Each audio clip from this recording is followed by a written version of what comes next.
Dennis and my brother David Goodman, who co-wrote the book with me. This Unembed the Media tour that we have been on for the last month has been pretty astounding.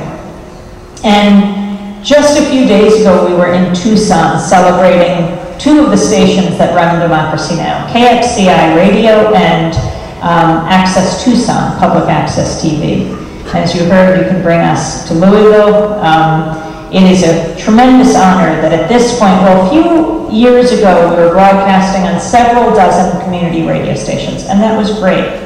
We now are broadcasting on over 330 Pacifica radio stations and affiliates, NPR stations, where we beat All Things Considered and Morning Edition and fundraising hands down, which is fantastic.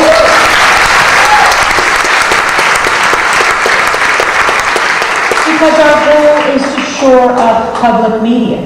We also diversify audiences, bring in younger audiences, all the challenges that public radio is trying to deal with. Democracy Now! Does that many times over.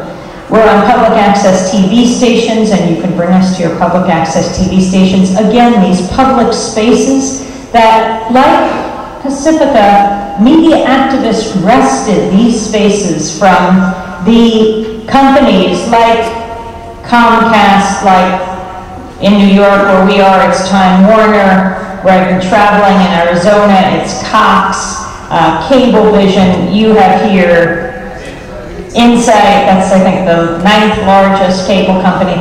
And they get a monopoly in town because the city doesn't want to have the roads dug up more than once. And in exchange, they have to give back a few public interest channels. Then the companies, when they renegotiate, they try to take back these channels, and it's only when people make their own media there, build a constituency that goes to the city council or whatever your local governing body is and says, no, do we preserve these spaces? And it is so important, just like the internet. If we don't use them, we will lose them. And that's why it's important to bring quality programming that unites us, provides a forum for discussion and debate about the most important issues, and bridges communities not only all over this country, but around the world. So Democracy Now! Broadcasting on over 300 stations. 2 to 3 new stations a week are picking us up. It is astounding. We also broadcast across Canada, across Australia, across Europe, and we video and audio stream at democracynow.org, and we post our transcripts daily. An army of volunteer transcribers. We put the MP3 up on the internet. People volunteer to transcribe, whether it's in Hong Kong or Hawaii, and we divide the shows up. We do closed captioning with the National Captioning Institute on the live broadcast, and people take those transcripts and they compare them to the broadcast, perfect the transcript, and then we put them online. And you can catch the show video and audio at democracynow.org. But the growth has been, I hesitate to use the word in these days, explosive. But it has been. And by the way, if anyone wants to sit over here, it's painful to look at you all standing. I feel like I should just say goodbye at this point. I don't want to put anyone through pain. But it really has been exciting to see the level, the hunger for independent voices. So when we were in Tucson the other night, I think it was Friday night, we went to Tucson and then Scottsdale and then Flagstaff. Tomorrow we head to Bloomington, Indiana, and then on to Albuquerque, and then on Saturday, Minneapolis and St. Paul on Sunday, and then back to New York. But in Tucson, we're at a hotel where American World War II POWs were celebrating the 60th anniversary of their liberation from German detention camps. They were held by the Luftwaffe. And it was remarkable just for the hour we had that morning before our next flight to meet these older men. Amazing stories. The first man we went up to, named Alexander Jefferson, had on his cap Tuskegee Airmen, African-American, right? Segregated army, World War II. The detention camp wasn't segregated where he was put and held by the Luftwaffe. And I said, what was it like And he said, it was bad, but it beat Mississippi.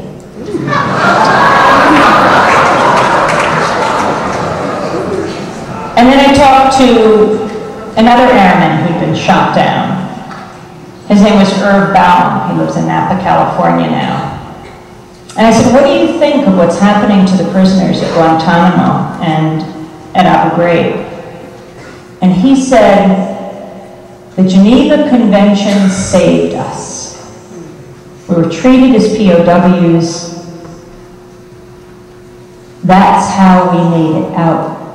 And he said, when I hear the descriptions about what is happening to prisoners today, all I can think of is the SS. He said, we were held by the Luftwaffe, the air army of Germany. He said, they treated us according to international law. He said, it wasn't good that we were held, but they treated us according to those laws. The SS, he said, didn't. And if you fell into their hands, you were tortured. You were shot. There was no telling what would happen. And he said, I only fear for the servicemen and women today who might be captured somewhere else in the world, given how the U.S. is treating prisoners in its custody. These are things to think about, the voices we don't hear, people who are called patriots. And yet, where are those voices? You saw the study. FAIR looked at the 4 major nightly newscasts. There were almost 400 interviews done in the weeks leading up to the invasion. Only 3 were with anti-war leaders or representatives. That didn't represent mainstream America. Most people were opposed to the invasion at that time for more diplomacy and inspections. Those who are anti-war in this country are not a fringe minority, not a silent majority, but the silenced majority. Silenced by the corporate media. More powerful than any bomb, than any missile, the Pentagon has deployed the U.S. media. We have to unembed it.